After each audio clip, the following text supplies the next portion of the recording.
cenário aqui dos 1000. Queria agradecer novamente a todos que se inscreveram. Bora para nossa meta aí de 5.000 agora. Curte, compartilha esse vídeo, gente. Vê os vídeos lá de trás, tem muito vídeo legal, com vários assuntos diferentes para engrandecer o vento aí me ajudando.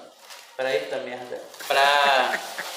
Para ajudar ele aqui. Para fazer com que você melhore a sua espiritualidade, seja mais robusto, tenha uma musculatura espiritual para você encarar a vida, que nem sempre a vida ela vai ser fácil, mas quando a gente tem uma fé que ela é raciocinada, uma fé que ela é firme, a dificuldade passa pela nossa vida, mas não nos derruba. Esse é o objetivo do canal, fazer com que você se fortaleça espiritualmente, tá legal? Bom, o tema de hoje é um tema bem interessante, que às vezes não é nem tão aprofundado dentro das umbandas de maneira geral, tá?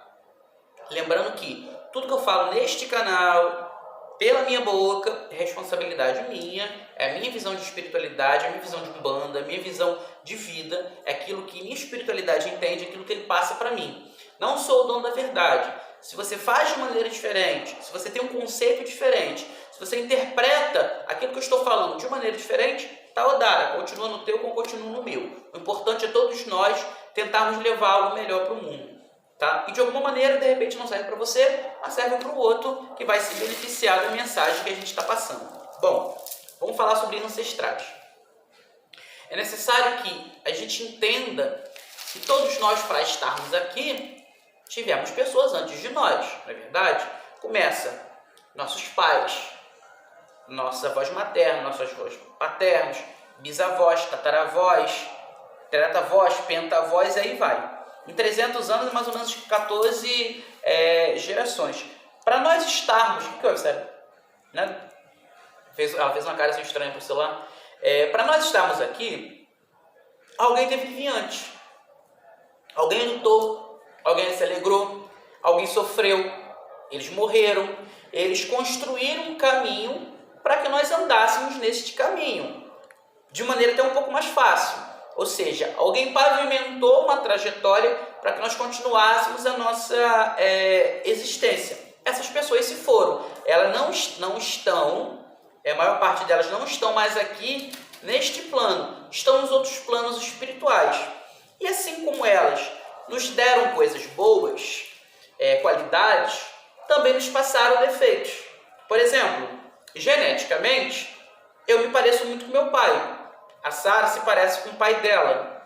A minha mãe tem característica da mãe dela. As minhas irmãs têm característica...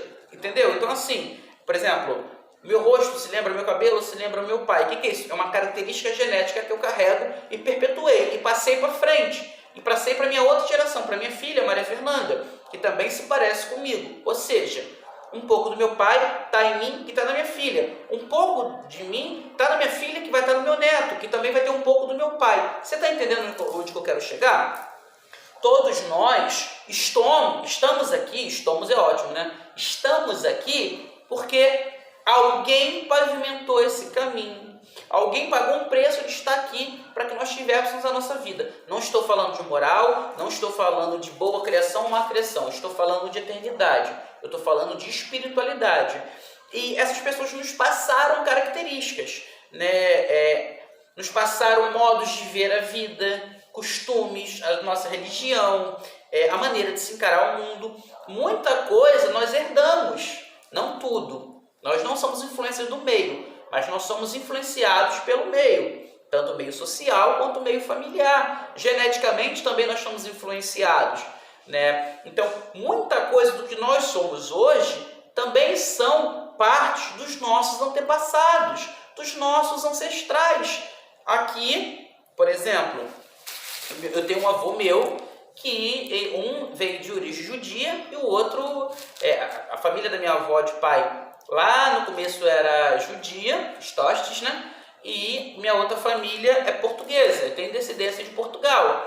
E essas pessoas estão em mim hoje. Meu avô, minha mãe e meu pai ainda são vivos, né? Meu avô, minha avó que já morreu, meu pai e minha mãe que estão vivos, continuam a viver através de mim, que vão continuar a viver através da minha filha, que eu vou continuar a viver através da minha filha, que minha filha vai continuar a viver através de seus filhos, que seus filhos continuarão a viverem nos meus netos, e assim nós vamos perpetuando. As coisas boas nós herdamos, mas também, de certa maneira, às vezes acontece também de nós herdarmos traços não tão bons, traços não tão trabalhados daquelas pessoas. Às vezes um gene mais difícil, por exemplo, a minha filha, o meu gene todinho, né, Sara? É meu gene todinho. A gente herda coisa ruim também. Às vezes, por causa de, vamos dizer assim, de laços espirituais, nós também vamos herdando. Herdamos karmas algumas vezes. Às vezes, por exemplo, você tem, por exemplo, eu tenho a organização da minha mãe. Minha mãe é uma pessoa organizada, eu também sou organizado. Às vezes eu me desorganizo, mas eu sou bem organizado nas minhas coisas, nas ideias, na maneira de se fazer. Mas eu poderia ter herdado algo ruim. Por exemplo, eu tenho conhecidos que herdaram a dívida dos pais. Os pais eram financeiramente embolados e a pessoa é financeiramente embolada. Igualzinho, os pais já morreram, só que a pessoa continua embolada. Eu conheci uma menina no 2º grau. O pai dela era de uma maneira e tinha uma determinada doença. Quando o pai morreu, ela desenvolveu a mesma doença e a mesma maneira de se pensar na vida. Ou seja, nós também herdamos algumas situações desagradáveis na nossa vida. Nós repetimos, por exemplo, um exemplo bobo aqui. Pais que são separados têm a tendência de ter filhos que se separarão. Você vai observar que famílias, por exemplo, os avós começam a se separar, os filhos, os netos também se separarão. Isso é uma tendência social e também uma tendência espiritual. Então, em determinadas situações, determinados pactos, determinadas alianças precisam ser quebradas nessa vida. Às vezes nós viemos do plano espiritual, do Orumpo Aie, dos céus para a terra. Nós temos essa ligação espiritual, nós estamos ligados com essas pessoas. Aqui, às vezes, a nossa vida trava, às vezes a situação não anda como deveria andar. Nós precisamos cortar esses karmas, essas pragas, essas maldições que às vezes se repetem. Por exemplo, muitas pessoas alcoólatras têm genética alcoólatra, mas também tem questão espiritual de alcoolismo na família, que precisa ser cortada.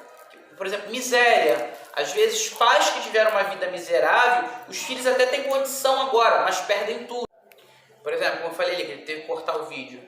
Miséria. A pessoa repete padrões de miséria. Lá dos pais, ela não corta. A gente precisa cortar algumas doenças que nós temos na nossa vida. Não é toda doença que é de origem espiritual. O corpo físico, ele é perecível. Ele está passível a doenças. Mas tem algumas doenças que são de origem espiritual. Você tem que cortar maldições, maneira de se pensar, crenças limitantes, pragas, obsessões na família. Você tem, às vezes, de geração, avô alcoólatra, pai alcoólatra, filho alcoólatra, neto alcoólatra. Avô ladrão, filho ladrão, neto ladrão. São tipos de pragas que você tem na família que acabam se perpetuando enquanto alguém não corta. E uma das maneiras de se cortar são várias. Primeiro, caráter. Você tem que ter bom caráter. É o principal. O maior ebó do mundo é caráter. Segunda maneira. Uma das maneiras de você se desvincular disso, através de recorrentes ebós de Egum. Dá bastante ebó de Egum para tirar esse negativo da sua vida. E a terceira, desculpa, são três. Terceira, no Bori. No Bori, você alimenta a cabeça, mas o pé está sujo, gente. Mas você também alimenta os pés, isso. Porém, o pé em si, ele é Exu. É para Exu que você dá. O dedão é para os seus ancestrais. Dedão do pé esquerdo, ancestrais femininos. Esse pé está podre. Dedão do pé direito, ancestrais masculinos. Você também sacraliza animais, principalmente pombos. Você sacraliza vários. Desculpa, que eu tenho refluxo, gente. Por isso que toda hora eu fico pedindo desculpa. Você sacraliza primeiramente agradecendo. Porque, seja certo ou seja errado, alguém lutou para que você esteja aqui. Quantas guerras, quanta fome, quanta dificuldade, quanta escravidão as pessoas passaram para que você esteja aqui hoje. Então, primeiramente, a gente tem gratidão por aqueles que vieram antes. Depois, a gente pede que nessas oferendas sejam cortados esses laços perniciosos. Então você dá um galo para que você tenha força, você dá um pombo para que a sua mensagem chegue no espiritual e o espiritual entenda que é necessário um corte. Ali você corta. Quando você está ofertando um animal para os seus ancestrais, uma oferenda, um adimu para os seus ancestrais, você está pedindo que seja cortado toda a negatividade, toda a limitação. Você está pedindo gratidão, você agradece pelo que eles fizeram, por eles estarem ali, mas você quer seguir um caminho livre. Então tudo que for limitante você pede para que seja tirado, toda a praga, toda a negatividade, muito bori. O bori, o culto a ori, ele vai te ajudando, porque o ori também, ele é influenciado pelos ancestrais. Um ori influencia outro ori, principalmente o ori de pai, o ori de mãe influencia o ori de filho, né? Quando encarna, eles têm muita influência sobre esse ori. Então, quanto mais você cultuar o seu ori, o ebó, bori, descarrego do bori, da cabeça, muito culto a ori, mas você vai se alinhando ao seu destino e vai se desalinhando ao destino deles. Porque os destinos podem ser parecidos, não são iguais. Você tem um caminho, seu pai, sua mãe, seus avós, seus bisavós tiveram outros caminhos. Existe uma gratidão, porém cada um tem que ter o seu caminho, cada um tem a sua direção, cada um tem o seu destino a se cumprir. E quando você faz muito bori, você vai lembrando a seu ori o caminho que é para ele andar. Um caminho de vitória, um caminho de saúde, um caminho de equilíbrio, distanciando das pragas, porque, como eu te falei, o ori de pai e o ori de mãe também influenciam o nosso ori. Então a gente precisa ir nos alinhavando no nosso caminho espiritual para que influências externas não cheguem. Tá legal? Então o culto aos ancestrais, na nossa visão de Umbanda universalista, se baseia nisso. Primeiramente, muita gratidão aos que vieram antes. Por mais que às vezes, por exemplo, eu me dou bem com parentes que vieram antes. Agradeço e sigo o meu caminho, muita gratidão e também muito culto ao ori, muito culto aos pés, lembrando daqueles que vieram antes, lembrando do amor, lembrando de tudo que puderam fazer pela gente, lembrando às vezes só da oportunidade, porque às vezes você é adotado, você veio de uma família que não pôde ficar com você e te adotou, mas ela de alguma maneira te gerou, querendo ou não. Então é uma caridade, é uma gratidão. Então seja grato sobre isso, até para a sua vida caminhar melhor. E no bori, você vai ofertar seus ancestrais consanguíneos também. Então você pode ser adotado, lá vai ser ofertado para sua genitora, para o seu genitor. Dá muito ebó de egum, muito bori na cabeça, muito pombo, muita galinha d'Angola, que ajuda muito sobre isso, para você arrumar um caminho, uma direção. Quando você vai cultuando isso, você vai apaziguando esses ancestrais, você vai apaziguando essas forças que são vivas, você vai apaziguando essas almas que estão em outra dimensão e às vezes também se preocupam. Às vezes, por amor, por querer seu bem, elas ficam perturbadas no plano espiritual e querem ver você caminhando e acaba influenciando vocês negativamente. Por exemplo, uma pessoa que tinha um problema de coração muito sério, desencarnou, só que ela está muito preocupada contigo, você vai acabar tendo um problema de coração também, por consanguinidade e pela influência espiritual dela em cima de você. Não que ela queira o seu mal, ela quer ver o seu bem, mas a presença dela está em desequilíbrio por causa de você, e ela acaba te passando energeticamente, porque está grudado em você. Ela não está no mesmo plano, só que ela acaba te influenciando, e você também, a pessoa que fez a passagem. Então, quando você dá um bori, quando você se alinha a sua cabeça, quando você é grato, você fala para ela assim: está tudo bem, segue o seu caminho. Está tudo bem, segue o seu caminho que eu vou seguir o meu. O que deve nos manter é o pensamento positivo, talvez a saudade, o sentimento de gratidão, não a dor, a perca ou a falta. Isso também te embola. Então, quando você deixa os mortos morrerem, e quando você tem um sentimento de gratidão, quando você tenta se alinhavar no seu destino, você corta essas influências dos seus ancestrais.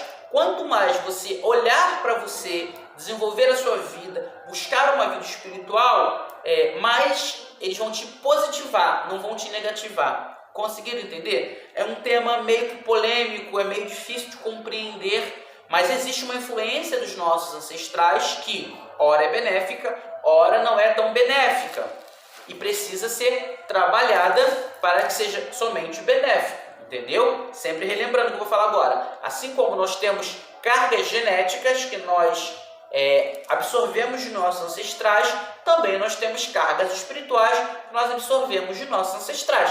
e às vezes ela não é boa, precisa ser reformulada, precisa ser redirecionada, precisa tirar essa influência da gente. Aí vai vir a questão do bom caráter, como eu falei, estou dando uma revisão do ebó, de Egum, do bori, da saudação ao dedão, do pé esquerdo, do pé direito, das oferendas aos ancestrais, para que a sua vida possa correr de maneira tranquila, de maneira benéfica. Então, assim que você puder, faça um bori, muito provavelmente ele também pode te pedir um ebó, faça o ebó que o jogo pedir, faça um bori, dê um ebori na cabeça, né? Cultue a sua cabeça sempre, sempre, sempre, cultue os seus ancestrais no bori, tenha um sentimento de gratidão, vai alinhavando a sua vida dentro do seu destino.